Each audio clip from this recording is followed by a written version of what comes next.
My friends invited me to mock a lonely woman, but I ended up falling for her. I know how that sounds. Like I was one of them. Like I walked into that restaurant ready to laugh at someone who had done nothing except show up hoping to be treated like a person. The truth is worse in a way. I did not know what they were planning, but I should have. My name is Ethan Cole. I was 36, divorced, and apparently lonely enough for my friends to turn my private life into a group project. It started with a text from Ryan on a Friday afternoon. Dinner tomorrow. No excuses. We're getting you out. I asked who we meant. He sent back just friends. Casual. That word should have warned me. Casual usually means someone is hiding the sharp part of the plan. I had known Ryan since college. Back then, he was charming in the way selfish men often are before life starts charging interest.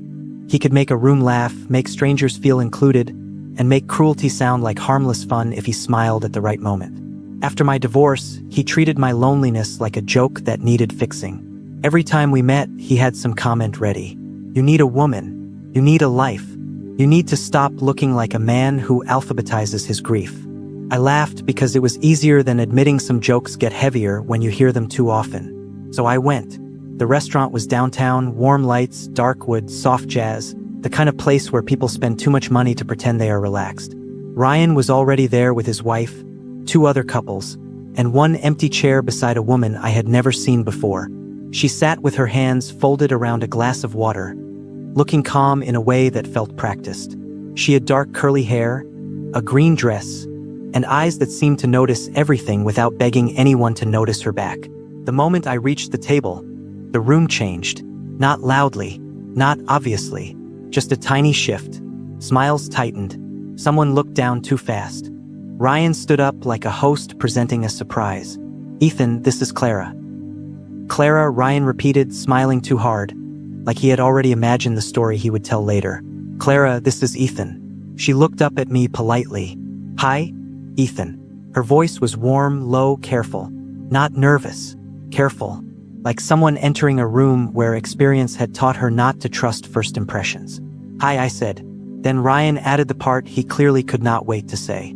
We thought you two might have a lot in common. The table went quiet in the ugliest possible way. Not silence. Anticipation. The kind people wear when they are waiting to see whether someone will embarrass themselves publicly. I understood immediately. Clara understood too. You could see it in the way her shoulders became just slightly stiller. She was plus size. That was apparently enough for my friends to turn dinner into social entertainment. Maybe they expected me to look disappointed. Maybe they expected awkwardness. Maybe they wanted the cheap thrill of watching 2 lonely people forced together while everyone pretended it was kindness. Ryan's wife suddenly became fascinated with the wine menu. One of the guys at the end of the table leaned back like he was settling in for a show. I looked at Clara again. What struck me first was not her size. It was her expression. She looked tired. Not physically, socially tired. Like she had sat through versions of this moment before. That irritated me instantly. Not at her. At them. I pulled out the empty chair and sat beside her. Good, I said calmly, because I was hoping there would be at least one interesting person here tonight. Clara blinked once, surprised. Ryan laughed too loudly. Aggressive start. You invited me to a setup dinner with an audience, I replied. Aggressive feels fair. A couple people laughed nervously. Good. Let them feel nervous. Clara lowered her eyes for a second, hiding what looked suspiciously like a smile. Then she said softly, for the record, I was ALS. What surprised me most was how quickly I stopped noticing the room. Not because people stopped staring. They didn't. Ryan kept glancing toward us every couple of minutes with the expression of a man realizing his joke had developed independent consciousness. But Clara made it easy to forget everyone else existed. She listened carefully, not performatively, not waiting for her turn to speak. Actually listening. That had become strangely rare. At one point, she asked me what I did for work. I told her I managed logistics for a chain of independent bookstores. Her eyes lit up immediately. No way. I smiled. That reaction usually only comes from 2 kinds of people. Book lovers and deeply unstable introverts. She laughed. Probably both. Fair enough. Then she started asking questions nobody had asked me in years. Not the boring ones. Not, do you like your job? How long have you worked there? She asked things like, what's the strangest book customers pretend to understand? Which store smells the best? Do people buy books for who they are or who they wish they were? That last question caught me off guard. I thought about it for a second before answering. Both. Mostly who they hope they'll become. She smiled softly like that answer meant something to her. The weirdest part was how natural it felt talking to her. No performance. No trying to impress. No dating interview energy. Just conversation. Real conversation. Meanwhile, the rest of the table slowly started losing enthusiasm. Because awkward cruelty only stays entertaining when the target looks uncomfortable. Clara refused to give them that satisfaction. Halfway through dinner, one of Ryan's friends, Derek, decided to ruin the mood anyway. He leaned back in his chair with a grin that already annoyed me before he spoke. So Ethan, he said loudly, be honest. Here we go. Is Clara your usual type? The table froze instantly. Even the waitress seemed uncomfortable. Clara's expression barely changed, but I noticed the way her fingers tightened slightly around her fork. There it was. The real reason for the setup. Not romance. Entertainment. They wanted to watch me react. Wanted to see whether I would embarrass her publicly to protect my own ego. Derek smiled like he had asked something harmless. Cowards always do. I set my glass down slowly. No, I said. Clara looked away. Ryan winced immediately. But before the silence could turn cruel, I continued. She's smarter than most women I meet. Funnier too. And honestly, probably the most genuine person at this table. Now nobody moved. Nobody spoke. Derek's grin faded first. I looked directly at him. So if you're asking whether I usually get lucky enough to meet someone this interesting, the answer's no. Clara slowly lifted her eyes back toward mine. For a second, the entire restaurant disappeared. Then Derek laughed awkwardly. Man, I was just joking. I know, I said calmly. That's the problem. The silence after that lasted long enough to become embarrassing for everyone except Clara. She stayed calm. That impressed me more than anything else.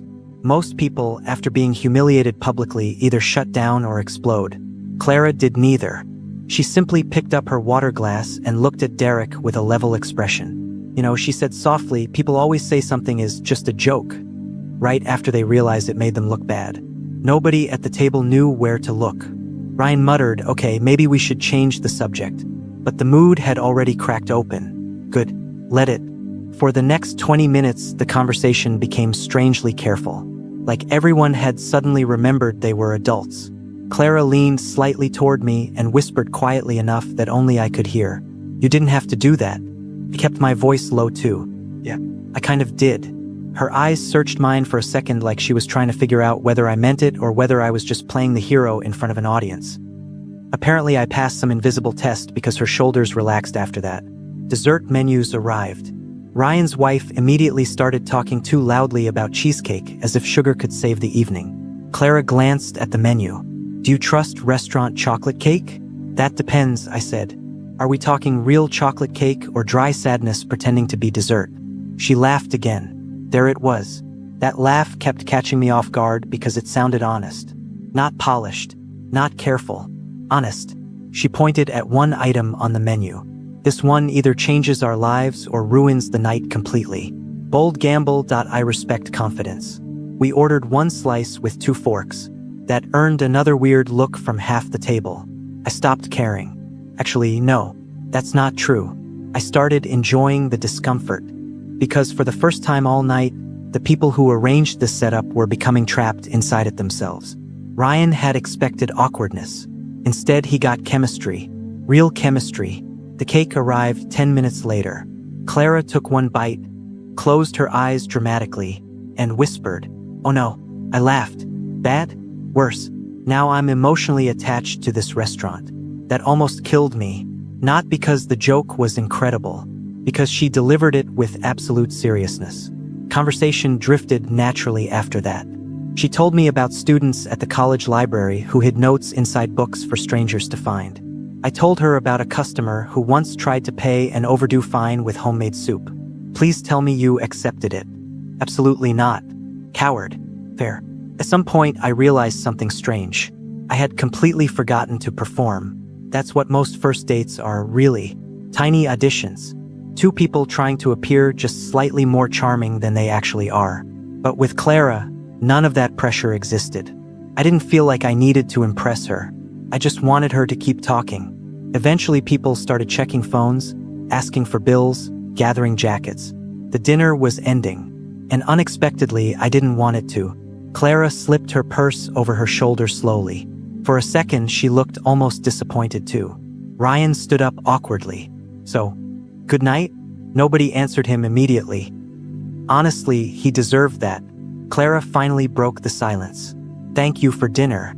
Polite, controlled, too controlled. Like she was already preparing herself to leave before the evening could become painful again. Something about that bothered me. Not pity. Definitely not pity. More like frustration that someone had taught her to expect humiliation so consistently that she prepared for it automatically. People really can damage each other quietly over time. Outside, rain had started falling lightly across the city. The group scattered toward cars and rideshares. Clara stood under the restaurant awning beside me while everyone else pretended not to stare one last time. The city lights reflected softly across the wet street. For a moment, neither of us spoke. Then she smiled faintly. Well, that was weird. I laughed quietly. That's one word for it. She looked down at the rain. I almost canceled tonight. Why didn't you? Her answer came immediately. Loneliness gets loud eventually. That sentence hit me harder than anything else she had said all evening. Because I understood it completely. Not romantic loneliness. Human loneliness. The kind that slowly convinces you to accept invitations you already know might hurt you. I looked at her carefully. I'm glad you came anyway. She met my eyes again. Yeah. A small silence settled between us. Comfortable this time. Then Ryan walked outside at exactly the wrong moment. There you two are, he said with forced cheerfulness. I was starting to think you escaped together. Neither of us laughed. Good. Ryan noticed immediately. His smile weakened. Look, Ethan. No, I said calmly. You don't get to act confused now. His shoulders tightened. I was just trying to help. No, Clara said softly beside me. You were trying to watch something happen. Ryan looked embarrassed for the first time all night. Real embarrassment. Not social discomfort. Actual shame. That mattered. Because most cruel people never fully believe they are cruel. They think intent excuses everything. Ryan rubbed the back of his neck. Okay, maybe the setup was insensitive. Insensitive, I repeated. You invited two lonely people to dinner like we were a social experiment. He looked down. Clara's voice stayed calm. Do you know the worst part? Ryan blinked. What? I almost expected it. That landed harder than anything I could have said for her. Ryan looked genuinely miserable after that. Good. He should.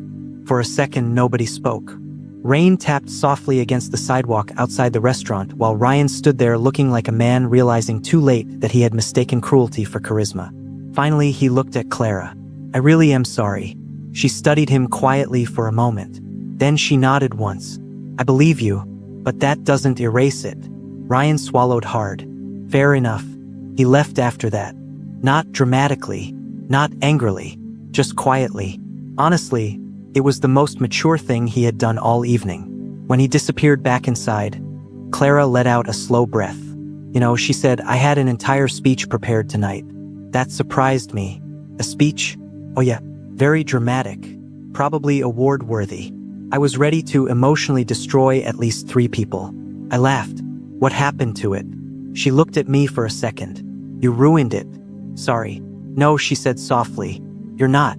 I smiled. No, I'm really not. Rain continued falling around us, light enough to feel peaceful instead of cold.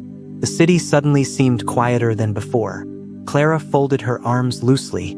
Can I tell you something slightly embarrassing? Depends how embarrassing. She smiled faintly. When you first walked into the restaurant, I thought you were going to look disappointed. That hurt more than I expected. Not because she believed it, because experience had taught her to. Instead of answering immediately, I looked at her carefully. Why would you think that? Her laugh this time carried no humor at all. Because men usually do. Simple, direct, painfully practiced. I hated that answer because of how quickly she delivered it. Like she had repeated it privately too many times already.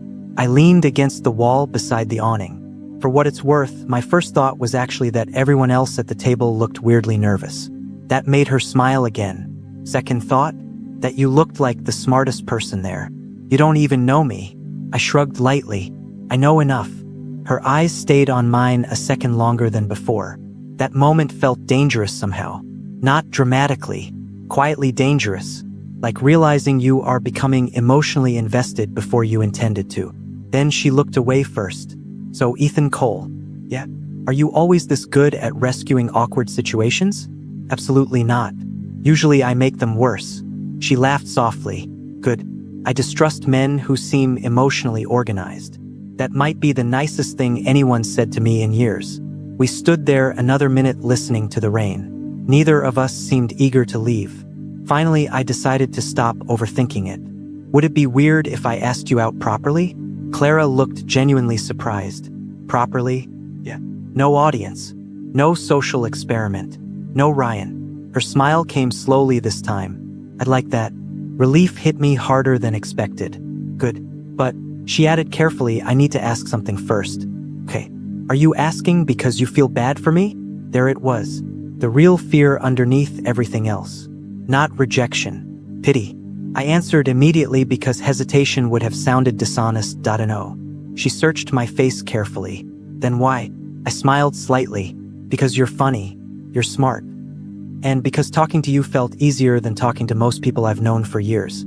Something softened in her expression after that. Good answer, she admitted quietly. I exhaled. Thank God. She laughed again. There it was. That laugh was becoming addictive. We exchanged numbers under the restaurant awning while rain drifted through the city around us. Simple moment, but somehow it felt important. Before leaving, Clara hesitated beside her car door.